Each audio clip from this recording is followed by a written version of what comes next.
Okay, hello everybody. I'm going to get started, and today is week 15, so this is the beginning of week 15, so this is the final go around. Hopefully everybody can hear me okay and see me. I know that the setup was a little bit odd when I came in this morning, so hopefully everything is working there. I don't have a real long class session, and those of you who are watching this in the recorded link will notice it's not particularly long, mostly because I'm going to have the link open for some time in order to answer questions from anybody. Obviously, as I've said numerous times before, with the setup of this room, just the technology does not allow me to hear you. You can hear me, but I can't hear you if you're on the live link. So if you do have a question, go ahead and enter it in the chat box, which I can see you right there. So it'll be easy to look at. And that way I can answer any questions about any topic in micro or anything related to this class. Excuse me, since really the beginning of the term. And I'll talk a bit about the exam, which is coming up this week. And it'll be very similar in format to what you've seen before, but it'll be a bit different. So I'll talk a bit about that here in a second. So first off, are there any questions for me about anything that I can answer right off the bat here?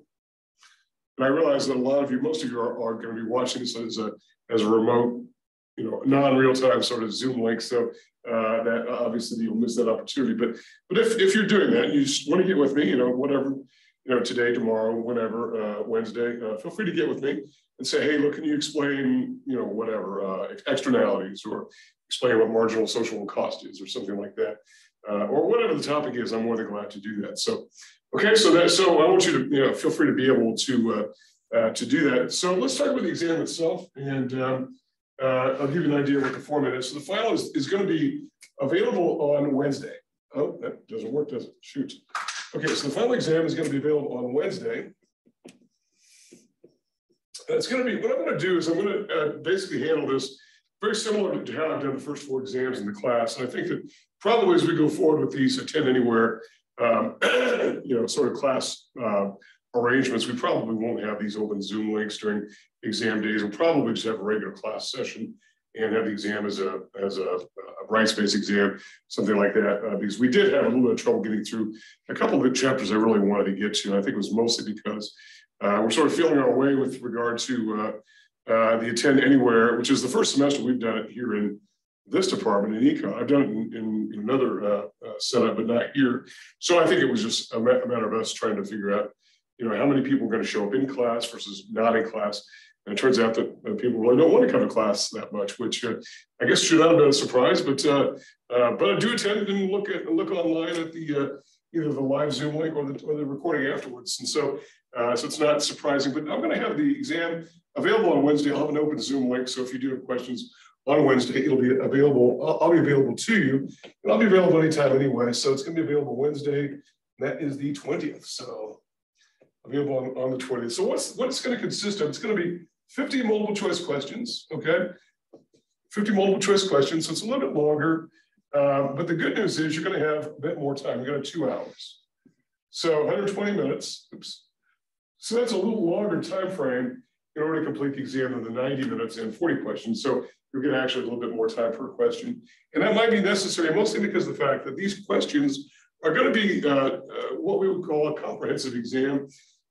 Which I know sometimes people, start to hyperventilate when they hear the word comprehensive, but what it really is, first of all, every exam in econ and a lot of other disciplines is inherently comprehensive in the sense that it builds on what has come before. And so the knowledge of something like, marginal social benefit, let's say, would draw upon the fact that you would already know what a demand and supply arrangement looks like in a PQ plane, something we covered back really prior to the first exam. So it's not like we're, going back and saying, okay, there's something on page, there's an article on page 49 of the text, or obscure point. It's not going to be that at all. What it's going to be dealing with are going to be very similar questions to what you've seen on the first 4 exams. Now, remember, the first 4 exams, we're dropping the lowest of those. And so I want to make sure everyone's clear on that, because I know last semester, one of my sections, I had a sort of a similar arrangement where we dropped the lowest, I think it was an online class, we dropped the lowest discussion score, and everybody started to freak out. Why did you put a 0 there? So, well, I put a 0 because we dropped the lowest. And that's what a 0 really means. Now, apparently there's a way to do it in Brightspace, but it's not the best way, I don't think, to do it, because it sort of takes the first assessment and just drops it all away, so nobody can really know exactly where they are at any one time because the lowest has already been dropped. And so I don't know that is particularly helpful. That's the way it was explained to me in Brightspace as to how to do that. So I would rather have you see everything you've earned up to this point, knowing that we're going to drop the lowest of those first 4 exams. And then, the math is relatively straightforward. It's out of 400 points possible. So if you got a 90, 80, 70, and a 60, let's say, going into, which that's not the trend for any of you, but if you got those sort of results, you drop to 60. And you have 90, 80 plus 70, which gives you 240 going into the final. So you know that if you got 100% of the final, you did it with 340 points, divided by 400, which would put you into a solid B territory. So that's actually almost an A territory, so you're pretty close. So that's one of the benefits of dropping that lowest score. So that is really how that works. And you'll see it, you probably won't see it till Monday of next week. And I'm not really sure when your access to Brightspace goes away. I think you can still get into it on Monday. I'm pretty sure. Mostly because the semester itself doesn't end formally until Sunday, which is why any kind of an online, any kind of either hybrid course or an online course or whatever that uses Brightspace, I usually give students up until the very last day of the term to complete all the work and whatnot. And it's a fairly simple matter for me on Monday to compute the grades and to report them. And we've got a very tight turnaround, which is why we say that makeups on finals probably aren't going to be really possible, particularly if I don't hear about it until late in the day on Monday. I had trouble last night, Sunday night on the final. It's just really going to be too late. If you have trouble on the final, and it is Sunday night, I would prefer that you give me a call or text me. My phone number is this, and I know people think I'm crazy for giving out my cell phone, but I've never seen people abuse it yet, and I don't know why people would. It's not like phones are that big of a novelty anyway. Text me or call me, whichever you prefer, but tell me who you are if you do text me, because a lot of times people will text me and say, hey, this is John. I had trouble with the exam. It's like, well, what section are you in, John? Because I've got more than one class. So, and tell me what the situation is, and give me a place where I can get back to you, however you want me to reach you, and I'll get back to you as soon as possible, even if it's fairly late on Sunday. And I know that the exam closes at 11:59. We can maybe work a little bit around it a bit. And I'm probably not going to be up until 4 in the morning on next Monday morning, but do try to get with me as soon as possible. The fact that it's available Wednesday should give you the time to do it. And because I know, I'm fully aware that everybody has most of you have other classes to take. You've got papers to wrap up. You've got all kinds of other, final assessments going on. So I like to give you as much time as possible to do this. And so some of you may say, well, I just want to do it Wednesday. I want to get it done, get it so I can focus on whatever, calculus or whatever. So that's fine. That's perfectly fine. You're able to do it. What I would suggest is to leave yourself about 2 hours to do it. Because it's going to turn off in 2 hours, but I would allow yourself a time where you're in a comfortable place, when it's quiet, you've got a computer available, because it is an open book exam. You're able to look at any of your notes, all my PowerPoint slides, any kind of thing that you've got, or the text itself, in order to answer the questions. And I don't know that I would go into it totally cold without sort of reviewing, what you looked at up to up to this point. So, anyway, that's how I would approach it, I think. Excuse me. I'll be very glad when allergy season is done with. So, so anyway, that's the strategy on that. When I say it's comprehensive, here's what I mean by comprehensive. What I'm going to do in drawing up the 50 multiple choice questions is I'm going to take substantially the same topics that have been covered before. So in other words, there's not going to be any brand new information on the exam. So final exam week is really kind of, in my mind, kind of a bad time to they bring up new business. And so there's not going to be anything new. So anything on the exam that you'll see has already been covered on the first 4 exams. And maybe they'll be very, very close to what you've seen before. Maybe a question on an exam one would have been, if the supply curve shifts to the right, then what is the effect on equilibrium, price, and quantity? Maybe I will describe it as, what if it shifts left? And what will be the effect on equilibrium, price, and quantity? So it would be probably some variation on that sort of thing. So it's going to be very similar to what you've seen before. Not identical, but fairly similar. And so it will cover a lot of what we've covered up until this point in the class, which is why at the very first of the semester, I encouraged everybody to take all 4 exams, just that you're exposed, if for no other reason, even if you're not ready for whatever reason. I know there's a reason why we drop the lowest score, because there are times when things happen. Life happens and life intervenes and whatnot. So it is important sometimes to be able to have that sort of mulligan to drop it off, but at least to take the exam would allow you the opportunity to be exposed to some of the questions you're likely to see on the final. The final exam score we can't drop because the school requires us to have that as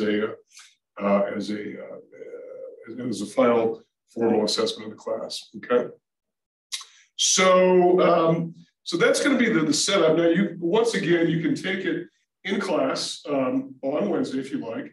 And if you do want to do that, because I know some people like to do that, let me know and I'll make a physical copy available for you. It's no problem.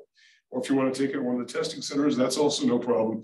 I need quite a lot of lead time for that, I think, because the testing centers have got their own sort of logistics that they've got to sort of work through when it comes to that.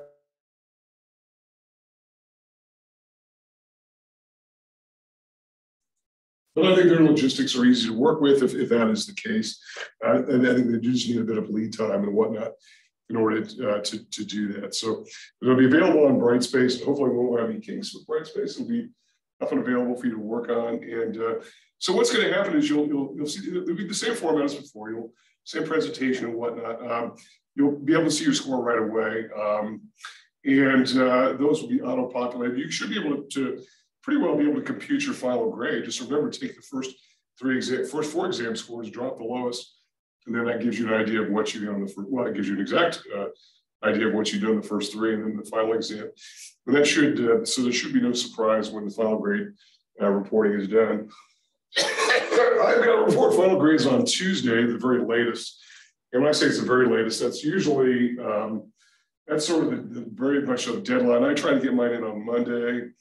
Mostly because I don't like to get calls from the school saying, hey, where are your grades? That sort of thing, because they start to phone people when they don't see grades popping in and they wonder what you're up to and all that. So I don't want to be that person. So anyway, that's what the setup is going to be. Are there questions for me about anything I can answer? Because I know that this was really intended always to be a review session for the final exam. And my initial plan, I know I keep saying this, but my initial plan when I drew up the syllabus we would have mostly maybe a class half full of people and people half watching either remotely or on video and whatnot. So turns out that this is more of an online sort of course than anything else. And maybe that's the direction that students want this to go. I know that we're adding additional equipment throughout the campuses, all 4 campuses, in order to sort of make this more accessible and available to people. So maybe this is really the wave of the future. I don't know, but I'm free to answer any questions if you like. There's no new content. I don't know that I have anything new to add.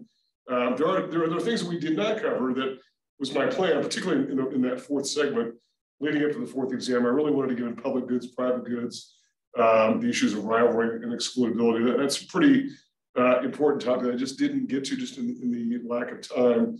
That is covered in your chapter readings, but it won't be covered on the exam, the final exam, because it wasn't covered on the 4th exam. So you don't have to worry about that necessarily. So in chapters 14 and 16, we did not do.